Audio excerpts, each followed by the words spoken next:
That's quite close to your lifetime best, isn't it? Yeah, it's getting close. Is this on? Can you hear me? Okay.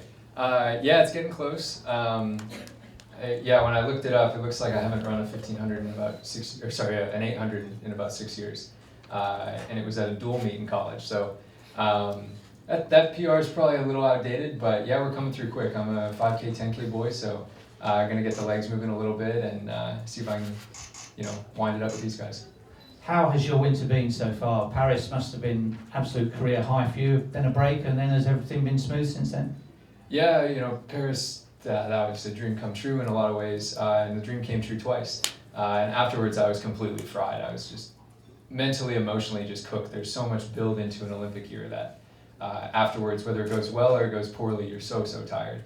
So I took a long break, and this fall and winter have been fantastic. My training's been really, really strong, and I like where I'm at, and tomorrow will be a really good test of where the legs are. And this isn't my marquee event by any means, but I want to compete and I want to try to win. So that's why everybody shows up to a race, and I'm sure these guys are looking for the same thing. And what will constitute success for you tomorrow in 1500 meters? Personal best? Personal best would be great. Competing for the win is what I'm really looking for. This race is going to go fast enough that if I'm competing for the win, if I'm in that conversation towards the end, it'll be a PB. And do you plan to run World Indoors in China? Right now I don't plan on it. Ultimately, I'm committed to the Grand Slam Track League, and that backs up really closely to it. And structuring out my season, it's really challenging to be at a really high level all year, especially with the late World Championship this year on the track. So in order to do the Grand Slams properly, in order to be at my best at USA's and at my best at the World Championships in Tokyo, I need a little downtime, and unfortunately that kind of falls in that downtime. Is this your first race in the USA since Paris? In the USA, yes. So you should get a good reception. I hope so. We'll see what we can do. Yeah. Let's turn to the chap alongside you who has never been seen to run a 5,000 or 10,000.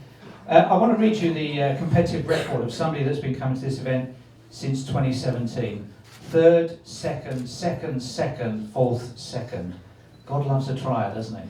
I know, it's quite sad reading like that, isn't it? But I'd say that there's been very good athletes every time I've come here, but yeah, it's tough because it's a lot of the time the first indoor race. I've had one, but then it's a lot of people's first indoor race, so it's not an excuse. But yeah, it'd be nice to, on my 7th attempt, try and get a win. That's been across different venues as well. That's been in Reggie Lewis, in Staten Island, and in this arena here. So yeah, I'll give it a go to trying to raise that record.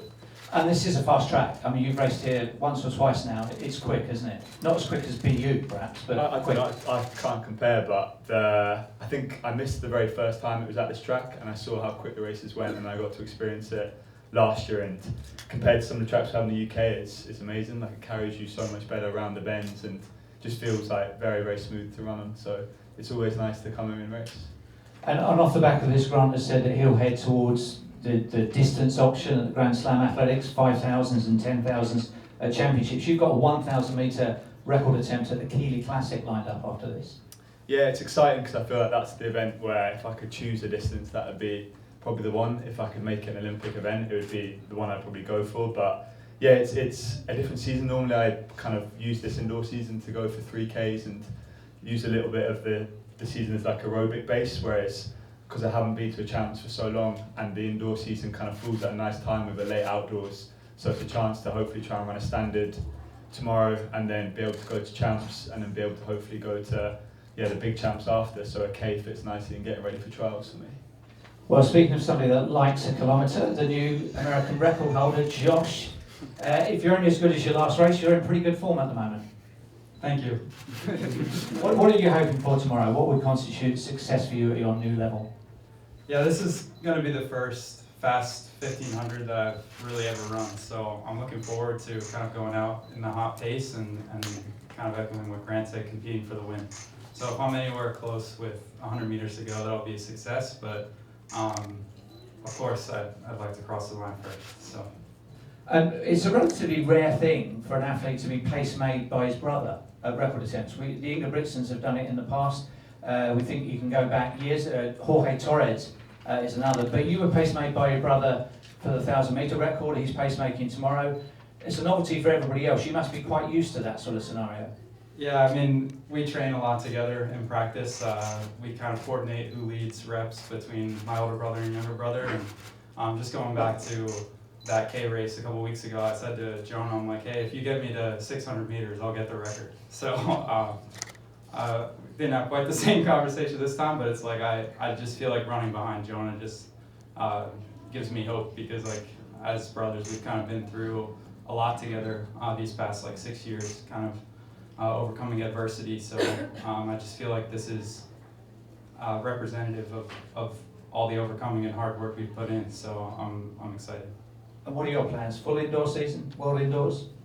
Yeah, if that's possible, I would love to run World Indoors. So yeah. And which direction would you go? 800 meters or 1500? I'm definitely still deciding. So Tomorrow will have a big bearing on that. I think so. Yeah. Okay. We'll hand your microphone to my colleague for questions. If you wouldn't mind, raise your hand, tell us who you are, where you're from. If you haven't booked a one-to-one with anybody here afterwards, this is your only chance. So who wants to go first? David. Oh, and we should say happy birthday to David for last week. It was quite a big birthday. Thank you very much. I'm David Monti, Race Results Weekly. This is for the two of you right here. When each of you came off of, you're coming off a career year, Grant, and Jake, you came off a career year when you won in Eugene. How did you reset your mind to go back to the grind of training, to start over again? Not, think about all the success that you just had, but the fact that there's so many challenges ahead. Thank you very much. Yeah, for me, it really wasn't too hard. I'm in a little different situation because I didn't win. Winning a world championship or winning a global title probably feels a little different than third. Third was everything I hoped and wished for. I wanted a medal so bad, and I had been really close in the past, but just had never gotten one. So finally getting one felt incredible, but then after, the next goal was very obvious. Whereas I think when you win a gold, it's a little harder to determine what the next goal is. So I didn't really feel too much of a lack of motivation. It was pretty easy to set my next target, and I was really tired at the end of the year. But by the end of my break, I was really motivated and ready to go again. So, my next goal, hopefully if I accomplish it, you can ask me that same question and see how I feel. Mine's quite sad, I guess, because I actually haven't had a full season since that moment. So I feel as though mentally I was ready to go again. I think part of it is the sport moves on so quick, so we're so used to doing the same cycle of you finish a season, you have a break, you have a winter, you build up to a summer. So I think more than anything, you just get ready to do that. And my problem wasn't that my mind was tired and didn't want to go again, it was that my body was tired and then struggled to go again. So that's my biggest thing, is that I think getting to these sort of heights, so like for granted, especially over 2 events, it's like you don't realise how physically demanding that is over years to be able to get to the point where you're at, like the top of the world almost. So I think the consequences of that aren't known at the time, but you realise that a bit sooner or after, and all you want is to be able to get back and race again, but sometimes, the mind wants it, but the body doesn't quite let it happen. Thank you. We have a Brighton and Hove Albion fan in the audience. They lost 4-0 to Nottingham Forest. Dry your tears, John Galt. It was actually 7-0. Sorry. That was for half time. Yeah. Jonathan Gold from Let'sRun.com. Question for Grant. Last season you opened your season up at Millrose and you ran very fast there. And you're also running Millrose again this year, next week. I'm curious, why did you choose to run this race in addition, and what does the rest of your indoor schedule look like? Yeah, so the rest of my indoor season will go like this. So I have a 1500 tomorrow. About a week later, I'll have a 3K at Millrose, and then about a week after that, I'll have a 5K at BU.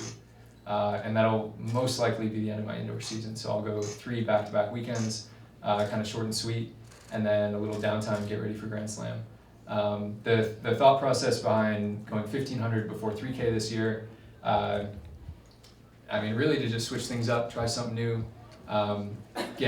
It's either have a really hard race this weekend or have a really hard workout, and I'd rather race. So it's of course not my specialty, this event, but I still think I'm pretty good at it. And it's fun to get in competitive fields, and usually the shorter you dip into middle distance, the more tactics play in, and that's something where I've struggled over the years in, and a little bit of practice is always good. And being in a race environment is also a good thing. So yeah, it turned out to, it looked like it was going to shape up to be a really good field and a really good race. And I'd like to knock my 1500 PB down, and I want to race some of the best guys in the world right now. So it'll be fun. Got time for one more. Yes. At the back. I'm Julio Vasquez from LaSalle University. Jake, you had an interview with AW where you said, if I have one more major injury, I don't think I keep doing this anymore. So my question to you is, what changes have you made and how has the process been? So I had to do something different because 1 year, especially off the back of the year I had before, was probably excusable for it being, okay, this is 1 year where I haven't got to the champs and haven't been able to perform. And then having it a second time, and the one that was even more important, I couldn't just repeat the same cycle again. I had to do something different. So I've been trying to say to people how big a deal it probably is within the UK, but how small in the US. I moved from London to Manchester, which is a 4-hour drive, which for UK is massive. So that feels like I've literally moved a long way away, whereas you guys probably do that to school almost, I think. But yeah, it's mainly to prioritise different things. A lot of it is I know what I have to do to get to the point I need to, so to be at my best, and I don't want to change that, so I need to make sure that I need to be able to tolerate it, which is what I haven't been able to do. So I've moved closer to therapy. I've been fortunate to have some of the best therapists in the country over the years, and all of them have left London to go to Manchester. So it seems the right time for me to do that and move there also. Britain had 1 gold medal on the track in the summer in Paris, and that came from Keighley in Manchester, so it's obviously a great training environment, and just more than anything, it's kind of nice to have a refreshed mindset by moving away and kind of starting again. I feel like if I'm going to try and go for a whole cycle, which contrary to probably what I said then in that AW interview, a big injury is defined as different things. I think for me it would be a big injury at the wrong time again would be the things that I would struggle to take with. I mean, injuries are part of the sport, but for me to get injured this time, it was like the week or 2 weeks before trials for the Olympics, and then actually a week before the Olympic Games. Like, they are the 2 worst times to get injured within a year, and they're the ones that I can't really see myself being able to withstand anymore, because you get so ready to race, and then to have it ripped away at last minute was really tough. But if I'm going to get problems, which I always will, as long as they're nowhere near as big the problems as I've had, and they're much more manageable, which is what I'm trying to do, that's a big success, and I hope the outcome of that will be I can get back to my best and show that when I race. Thank you very much. We'll call a halt to this. Good luck to all 3 of you tomorrow, and we'll be back in here in 5 minutes' time for our second conference.